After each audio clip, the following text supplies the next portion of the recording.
Muy buena gente, hoy os traigo otro vídeo explicando el pasado de algún personaje y el por qué era tan fuerte en su momento, en este caso a Dulgohan.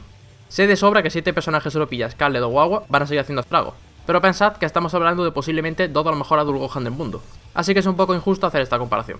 Aún así, vais a ver que hoy en día el personaje no tiene apenas nada de lo que tenía antes. Lo primero y también lo más importante es que le quitaron la ganancia de barra con los loops del personaje.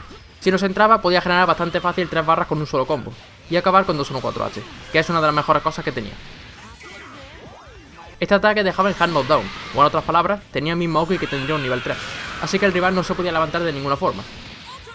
Esto hacía que Gohan tuviese un 50-50 buenísimo con un alto o un bajo en cualquier parte del mapa, y solo por una barra, aunque esto la verdad es que se lo quitaron muy rápido. Otra cosa que le quitaron, daño prácticamente en todo. Los loops no solo generan menos barra, también hacen menos daño. El 2-3-6H hace casi 1000 menos de daño. Su 2L escalaba como si fuese un medio, tiene menos daño en casi todo. Además, con las patadas Ice tenía todo el rato un 50-50. Hoy en día estas patadas nos dejan +1, así que no es muy bueno porque nos pueden hacer 2H.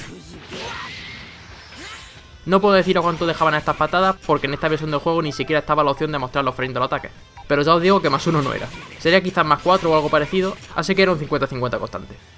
Al igual que Bardock, era de los pocos personajes que podían hacer fuzis en el juego. Si no sabes lo que es un fuzzy y estás interesado, te recomiendo ver el vídeo donde hablo de por qué Bardock era tan fuerte, que ahí lo explico en detalle. Pero bueno, en resumen, era una presión que se le hacía a los personajes grandes y tenían que estar adivinando todo el rato entre un golpe alto o un golpe bajo. Otra cosa que tenía era que su capón L no tenía propiedades más, solo la tenía cuando se usaba después de 2H. Aunque parezca que ahora es mejor porque no deja usar el nivel 1, créeme que es mucho mejor que el rebote como lo hacía antes y estar resetando la presión todo el rato. Era bastante más útil que ahora.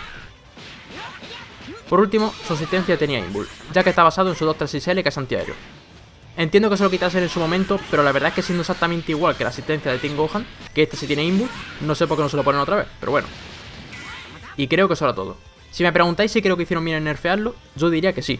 Si miras por separado cada cosa, está bien que lo tocasen, ¿no? Pero pensadlo de esta forma, ¿qué le queda al personaje? Literalmente todo lo que tenía se lo han quitado. Asistencia con Invul, fuera. Fuzis, fuera.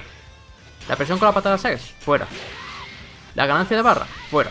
Por mucho que sean herramientas muy fuertes, si le acabas quitando todo lo que tiene el personaje, es normal que se te quede un personaje cojo sin mucha chicha, que es justo lo que es Gohan hoy en día. No es que sea horrible, se puede jugar, pero al personaje no le queda nada. Yo desde luego me encanta jugarlo, lo veo muy divertido, pero es eso, lo juego y veo que apenas le queda nada. Y es una pena porque es de los personajes más guapos del juego.